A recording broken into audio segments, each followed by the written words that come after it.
Hello po mga kababayan, si Dante Maravillas, Bicolano vlogger, broadcast journalist from Albay. I-update ko po kayo sa mga kaganapan doon sa Dahig. Kasi sabi dito sa balita, yung mga abogado ni Digong, hindi daw magpipresenta ng mga testigo sa September ICC hearing. Wala man siguro testigo. Walang gustong magtestigo siguro. Para kontrain yung witnesses ng mga prosecutors. Malamang ganun. Di ba? Nagkakagulo-gulo na ang kampo ni Digong, mga kababayan. Sa kasi Atty. Harry Roque, sinobol na pabalik di. Ano ba yung sinobol? Pinagtulakan na, mga kababayan. Itinaboy. Yan ang sobol pala, no? Sa Bicol Subol, itinataboy na pabalik dito. Pero makulit siya, no? Makulit si Atty. Harry Roque. Hindi daw siya babalik dito nang hindi kasama si Digong. Talagang pinagsisiksikan niya yung kanyang sarili, mga kababayan. Yan o. Roque refuses to leave The Hague without former President Duterte. Sabi ni Atty. Harry Roque, kalad ka rin na nila ako kung gusto nila paalis dito sa Dahig. Pero hanggang di kasama si Tatay Digong, di po tayo alis sa Dahig. Nasiraan na po ng tuktok si Atty. Harry Roque. Hindi ka nga kailangan ng mga Duterte, hindi ka kailangan ni Digong, hindi ka nga pinapapasok sa detention cell. Damay na pati si Anilet, kinancel na yung... Ano niya, Mr. Maravillas, ang reading mo, bakit kinancel? Ako, ang reading ko po, ito opinion ko lang, tingin ko lang po, mga kababayan. Kaya kinancel na yung mga pagbisita ni Hanilet. Siyempre, yung tunay na pamilya, si Sara, si Pulong, malamang hanggang ngayon, hindi nila matanggap na may Hanilet sa buhay ng kanilang tatay. At lalo na ngayon, na nasa alanganin ng kalagayan yung kanilang tatay. Anytime, sabi nila, butot balat na, baka kunin na ni Lord. Iko nga hayaan nila na palaging nakadikit si Anilet, baka may mga ibulong. Siyempre, magpapasiguro din ng yung mga properties na maiiwan. Normal yon, mga kababayan, sa mga pamilyang ganyan, na may nauna, may pangalawa, may, sabi nga ni Pulong, lahat-lahat 13. Yung mga babae sa buhay ni Digong ng kanilang tatay, sa pagkakaalam niya daw, 13. At ang pinakangkilala natin, si Hanilet nga, na may anak. Di ba? So habang kinukonsinti na lang nila kasi hindi man nila mapipigilan yung kanilang tatay, pero ngayong mahina na si Digong at nasa kulungan, alangan man hayaan nila na makabulong pa si Hanilet. I-reading ko lang po, Lalo, siyempre, may mga properties. Unang-una, binutan. Ano ba yung binutan sa ano? Gustong ibenta yung old house nila sa Davao na agad-agad. Tapos na lagyan po ng karatula for sale. After one day, siguro tinawagan ni Sarah, ba't na niya binibinta mo yan? Sa'yo yan. Tinanggal yung for sale, mga kababayan. Di ba? So malamang ganon. Baka ayaw na makabulong-bulong pa at mabawasan yung pag-ati-atian. Siyempre, yung kanilang tatay, hindi man matitiis sa Anilet kasi may anak silang bunso. Si Kitty Duterte nga po. Di ba? Ganon ang tatay. Siyempre, yung mga maiiwan na anak, iba naman yung naisip nila. Baka niya mas marami yung mapunta kaya Anilet.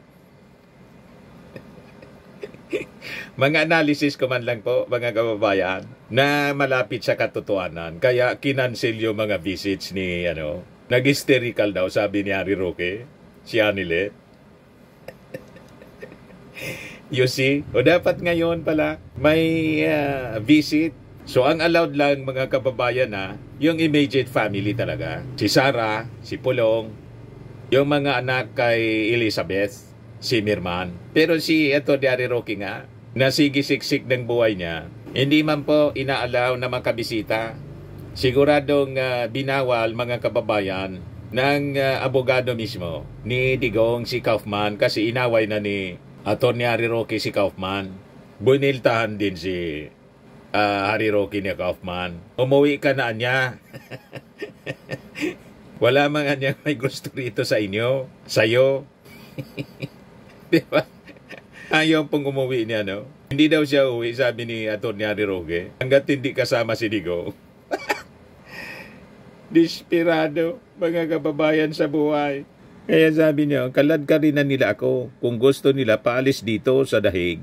Pero hanggang di kasama si Tatay Digong, di po tayo alis sa Dahig. Nasira na po yung tuktok. Aminado siya, nasira yung kanyang buhay. Ayan sabi ni Atty. Roque, nasira ang buhay ko, hindi dahil sa aking kagagawan, kundi dahil hindi sa akin pinatunayan ng loyalty ko sa mga Duterte. Kalukuhan ang ginagawa niya. Kung matino yung isip mo, yung mismong pamilya Duterte, hindi ka kinawang abogado. Doon pa lang dapat, dumistansya ka na. Walang tiwala sa'yo. Di ba? Hindi ka pinapapasok sa detention cell para makausap man lang si Digong. Ano pag inintay mo? Kung nasa tama ka pang pag-iisip, dapat inabandon mo na. Sinusuka ka na. Pagkatapos, pinagpipilitan mo pa yung sarili mong isiksik. Alam namin kung bakit ganyan yung ginagawa po ninyo para ma-justify ang iyong pagiging palaboy dyan sa Dahig. At sabihin, pinipersecute ka ng Philippine government ni Bangag. Dahil sa dikit ka sa mga Duterte. Paanong dikit ka na pinagtutulakan ka na nga na bumalik dito para sagutin yung mga problema mong personal din na problema. Di ba? Wala kang pakinabang para sa mga Duterte. Kasi kung may pakinabang ka pa, hindi ka pinagtulakan na umuwi. Umuwi ka na niya. Hindi ka kailangan dito. Pakinggan natin si Atty. Harry Roque sa sinasabi niya. At okay lang po ako. Sa mga nagwo-worry dyan na hindi ako nakasama as legal counsel, okay lang po ako. Okay daw siya. Dahil sa totoo lang, talagang mahirap maging asylum. Sa katunayan po ay patuloy ko naman pong inaasikaso pa yung asylum application. At anyway, hindi naman po yan permanente. Siguro pag yan ay natapos na at nagkaroon ng linaw, pwede pa rin tayong sumapit dyan. So wag po kayo mag-alala. Wala po tayong problema dahil ako naman, nasira ang buhay ko. Ako po'y persecuted. Hindi naman po dahil sa aking kagagawan, kung hindi dahil sa aking pinatunayan ko ng loyalty sa mga Duterte. At hindi po ako nagsusisi. So wag po kayo mag-alala. Okay lang po si Harry Roque. We're a big man.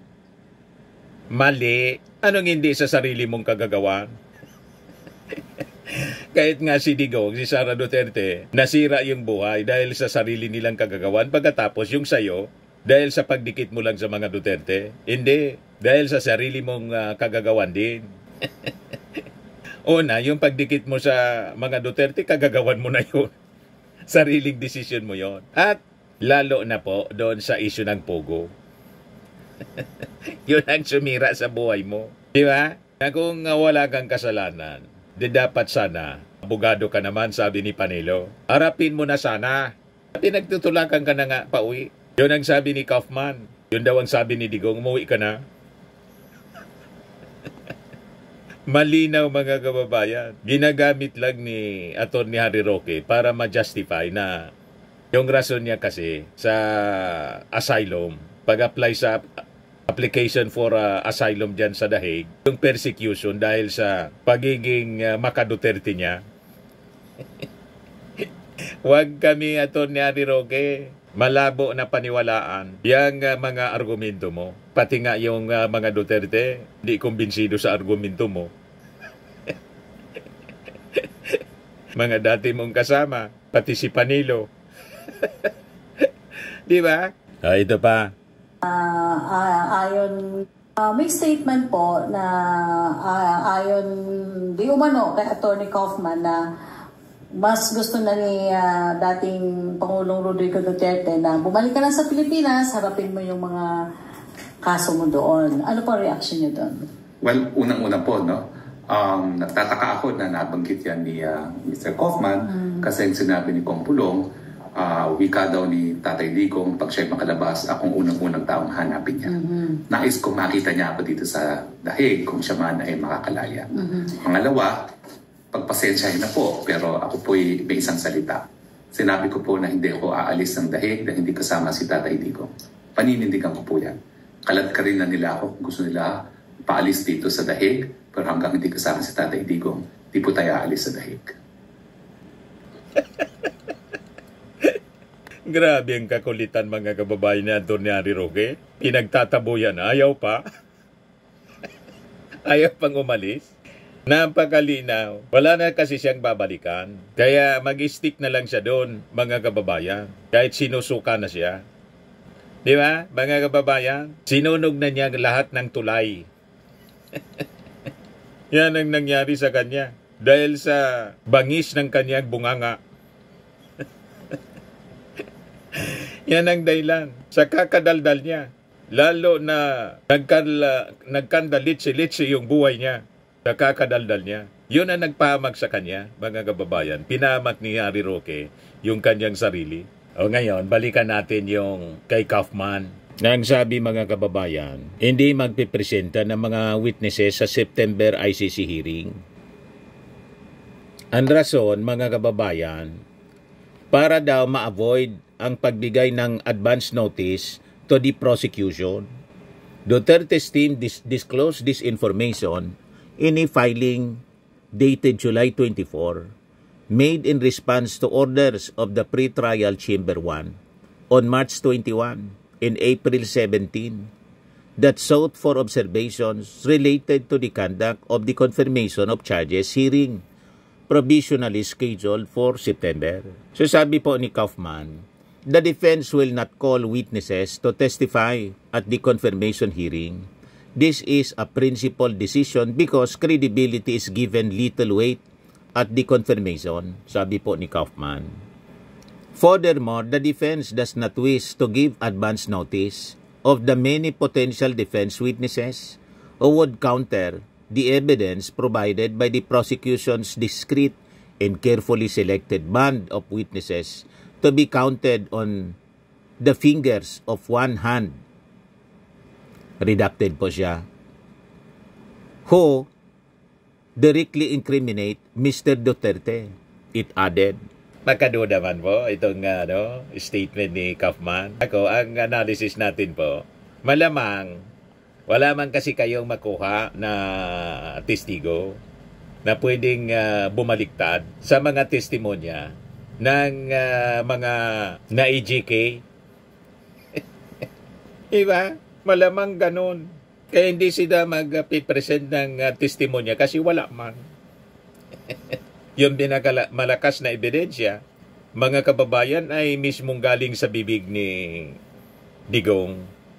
Yung mga kill remarks niya.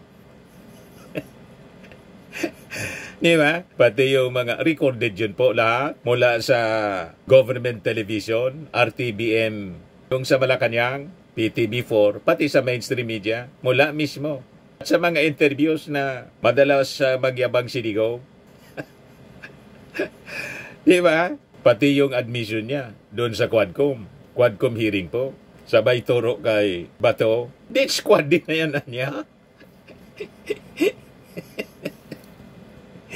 Si Bato de la Rosa. Ayan o. Ay, sa Senado pala to. Yes. Senator, may I yes, sir. Interject? Lahat itong sa right side ko, dumaan ito ng Chief of Police Director. Puro commander ng death squad yan. I thought there was no existence. Trabaho ng pulis yan.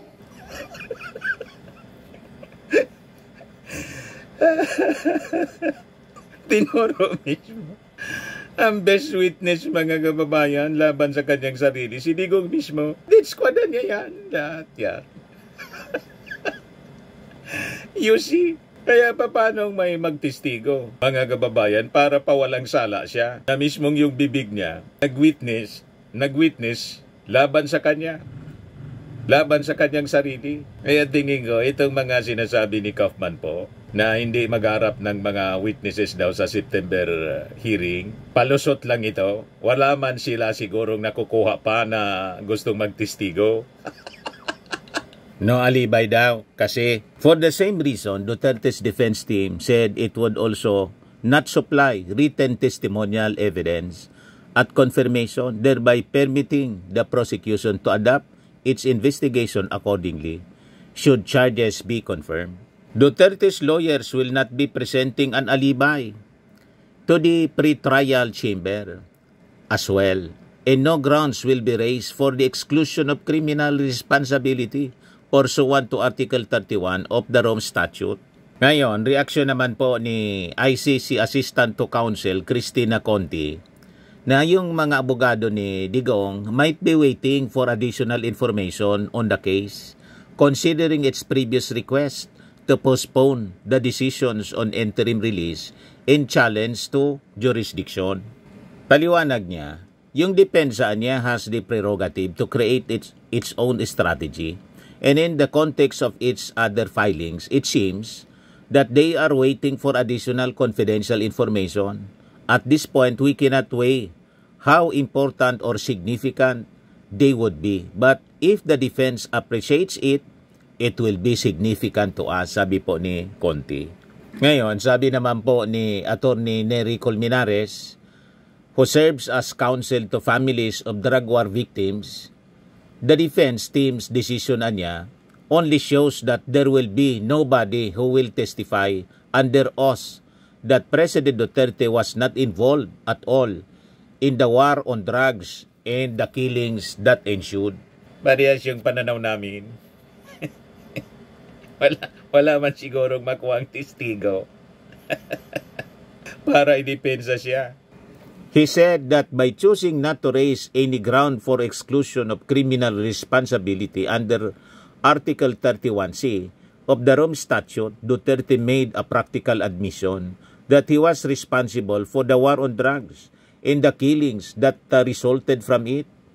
Article 31 grants the accused the defense that the crimes alleged in the case were beyond President Duterte's control or that these crimes were committed by another person, sabi po ni Colmenares. Sabi po niya, this is a confirmation of our prediction that President Duterte has no evidence to present during the trial that will prove that he has nothing to do with the killings during the 6-year reign as the President and overlord of the war on drugs. Malinaw sa kanyang mga interviews, public statements, kill.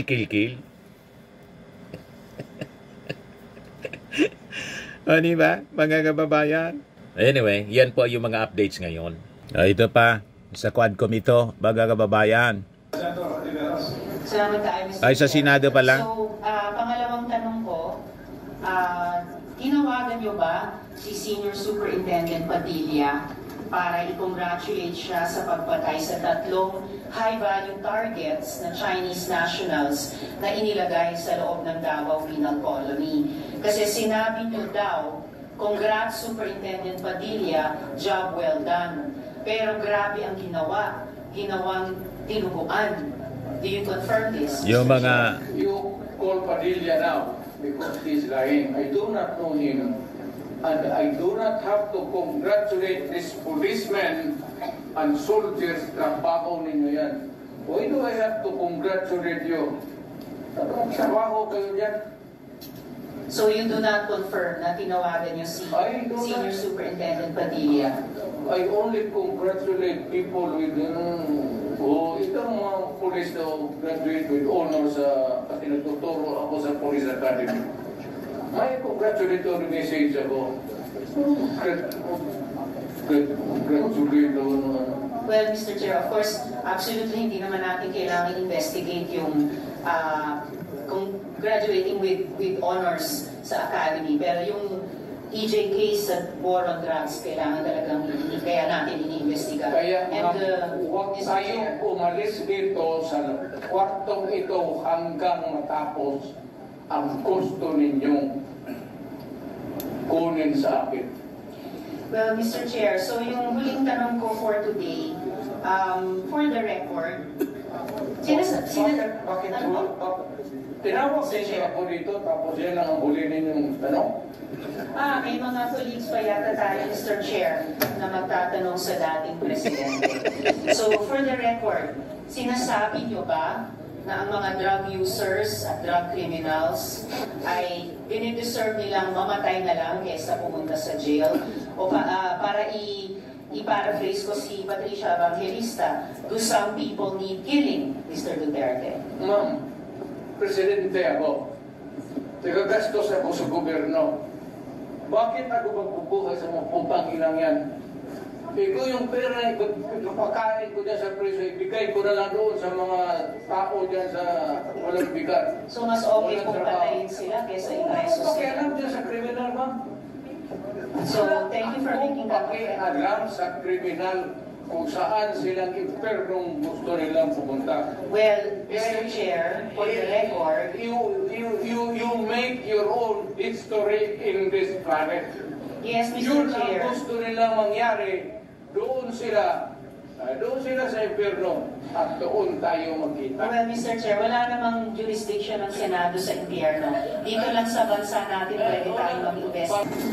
Kung sinabi ko yan sa mga kriminal, sa pulis, lalo ka sa kriminal. Pero yung mga pulis na kidnap, sumali sa horda, mga tao nila, pinatay mo talaga. Alam nila yan. Ibibigay nila yung pangalan kung tanongin mo. All you have to do is to break them under oath. Yan sabi ni Digong, matagal na akong pumapatay ng tao. Hanggang ngayon, hindi pa sila makapag-file ng kaso. Mula mismo sa kanyang bibig, admission of guilt. Kaya mahirapan talaga itong si Kaufman. Yun ang analysis natin at yun din ang paniwala ni Atty. Colmenares. Walang magusto na mag-testimonya to defend him before the ICC. Mahirap i-defend si Digong. Kaya nag-away-away na ngayon yung mga abogado niya. Ang sabi, gustong kausapin si President Bongbong Marcos ni Kaufman para sa interim release.